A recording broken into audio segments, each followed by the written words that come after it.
Well, hi, I'm Dave Wallace, the Executive Editor of Generics Bulletin, and I'm here with our senior reporters, Akriti Seth and Dean Rudge, to talk about the Global Generics and Biosimilars Awards 2020. Hello, everyone. So we had quite an important announcement about the Global Generics and Biosimilars Awards 2020. At the start of July, we announced this.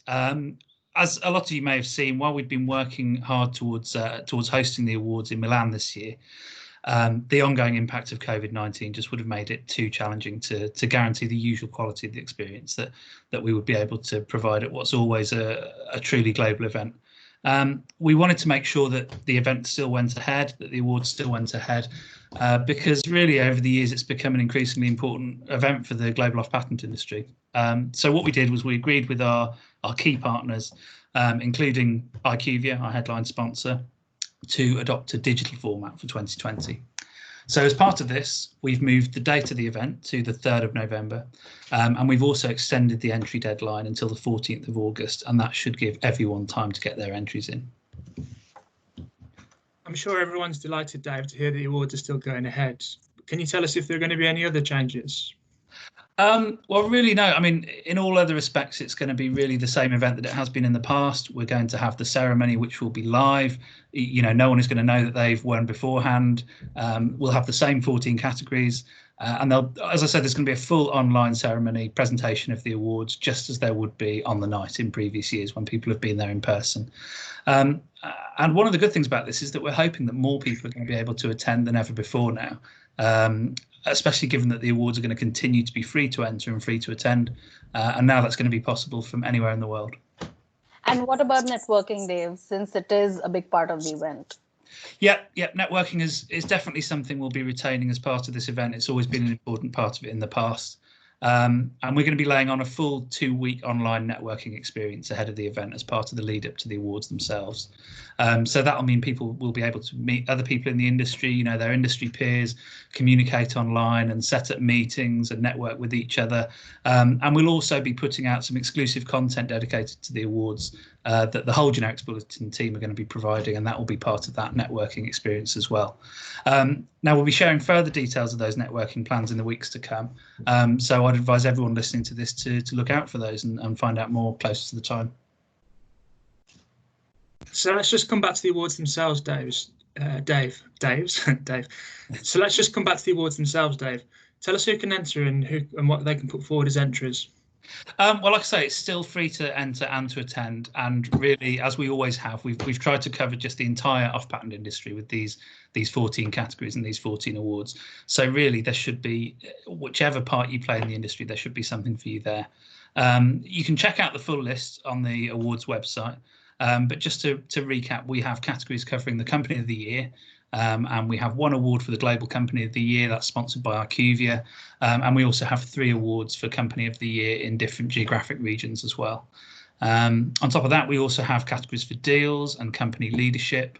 We have categories for biosimilars, value-added medicines. Again, that last award, value-added medicines, is sponsored by IQVIA. On top of that, we have awards recognising top legal strategies, standout industry partners, so that's the people that maybe aren't producing generics and biosimilars, but they're involved in the supply chain somewhere, so that they can be recognised. And we also have Wessex Ultra, who are sponsoring the award for Business Development of the Year this year. And also International Health Partners will be backing the award for Corporate Social Responsibility. So really, as you can tell from that, we're trying to cover the entire off-patent industry. Essentially, if you're involved in the industry, then there'll be an award there for you. And companies from around the world can enter? Yeah, absolutely. I mean, it's, as it always has been, it's a truly global event. We've seen entries in the past from companies of all sizes from all across the globe. So, and that's included the winners as well. You know, winners have ranged between some of the biggest people in the industry to some of the smaller niche companies, and the companies can enter in as many categories as they like. So, you know, there's lots of opportunities here to be recognised. Maybe it's time we told people how they can enter. Yeah. Again, very straightforward. You can go to our website for the details of this, but the entry system is completely electronic. So all that entrants will have to do is visit the awards website, follow the steps that are outlined there. You get to create an online account, you can work on the entry and you can save it as you go along, you can come back to it. And you're also able to upload supporting documents, which that can be useful depending on what your entry is, additional documents to kind of support what you're submitting to us. And on top of that, at the awards website, there's also an entry guide which will give you specific entry criteria for each of the 14 categories, and also a bit of guidance as to what you should include in your entry. I think a big question that companies will have is how you decide who wins each award. Yeah, it's a good question. Again, as we have in the past, we have a large and diverse jury panel.